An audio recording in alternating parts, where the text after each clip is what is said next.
Welcome to Pindar Poetry. We hope you learned something new. In this video, I will explain how to apply hyaluronic acid serum. First, always start with a clean face. Gently wash away any makeup or impurities. Next, it's crucial to apply the serum to damp skin.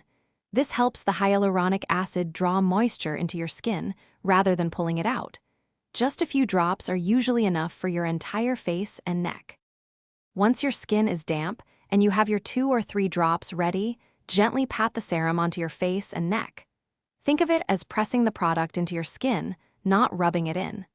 This gentle approach helps with even distribution and absorption. Give it about 1 to 2 minutes to fully sink in before moving to the next step in your routine. After the hyaluronic acid serum has absorbed, it's essential to lock in that moisture.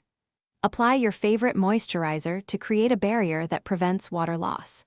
If it's daytime, always finish with a broad-spectrum sunscreen to protect your skin from UV damage. Regular application, once or twice daily, will yield the best results for plump, hydrated skin. To get the most out of your hyaluronic acid serum, store it properly away from direct sunlight. For optimal effectiveness, choose a serum with a good concentration, around 2%. Remember, healthy skin is just one part of a well-rounded life. For more great tips and deals, including a book that can truly change how you think about money, check the description below. Thanks for watching. Thanks for watching. Consider subscribing if we helped you.